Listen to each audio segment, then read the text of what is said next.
in Texas. Joining us now is the governor of Texas, Greg Abbott. Governor, welcome to the program.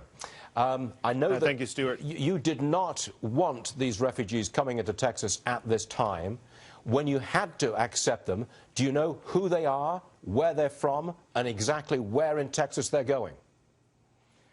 We have been given detailed information about that. However, Stuart, it's very important to point out that Texas is unrelenting in our ongoing efforts to ensure that we keep the Syrian refugees out of the state of Texas for two key reasons. One is because of the dangers they pose. It's been made very, very clear by the United States House of Representatives, by the FBI, by the Director of National Intelligence, that known terrorists are going to intermingle among the Syrian refugees that are coming into the state of Texas, and they say they don't have the ability to do the adequate vetting, and hence, by the federal government allowing these refugees into any state in the United States, it poses a very serious risk of danger to our fellow Americans. Hence, we are going to continue our efforts to try to keep these refugees out. Texas is going to continue its litigation to try to put a halt to this. Okay.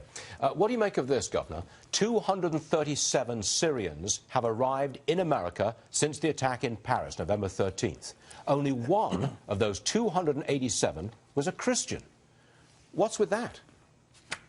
Well, everything about the whole Syrian refugee resettlement program is mind-boggling, because let me add on one other thing that the Obama administration has done. The Obama administration, for these Syrian refugees, has granted a waiver allowing in refugees who have given material support to terrorists. That is stunning, Stuart, that we are facing the consequence of either terrorists or those who've aided terrorists being able to intermingle among the refugees coming to the United States of America, posing a danger to all of us. Now, Governor, Senator Ted Cruz is introducing a bill that would let states reject refugees. I take it you're part of this effort, are you, sir?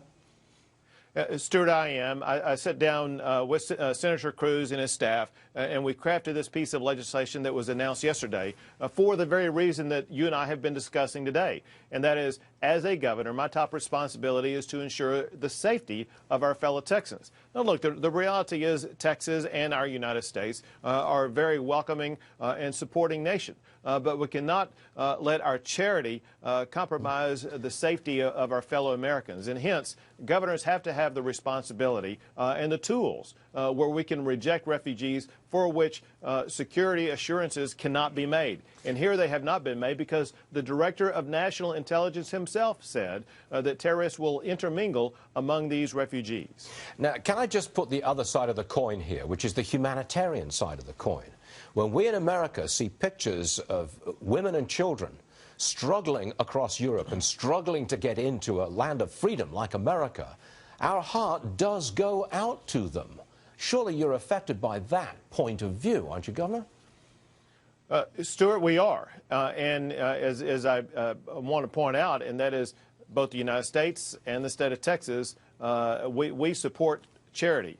But charity for some should not compromise the security of all. And when we know from national intelligence leaders that those refugees will have intermingled among them terrorists who have already tried to get into the United States, when we know that some of the refugees who are allowed here provided aid and support to terrorists in Syria, this is a different situation.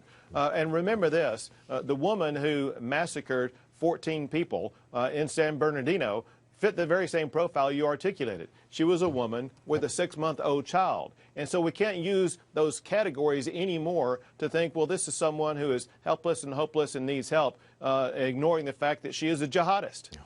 Governor Greg Abbott, Governor of Texas, thanks very much for joining us. Appreciate it. Thank you.